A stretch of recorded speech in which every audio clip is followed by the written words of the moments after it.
Ветер по морю гуляет, и кораблик подгоняет.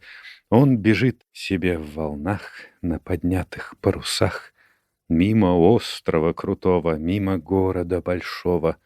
Пушки с пристани палят, кораблю пристать велят.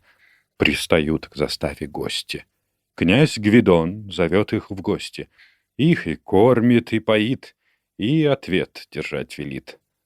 Чем вы, гости, торг ведете и куда теперь плывете? Корабельщики в ответ. Мы объехали весь свет. Торговали мы конями, все донскими жеребцами, а теперь нам вышел срок, и лежит нам путь далек, мимо острова Буяна в царство славного Салтана. Говорит им князь тогда: «Добрый путь вам, господа!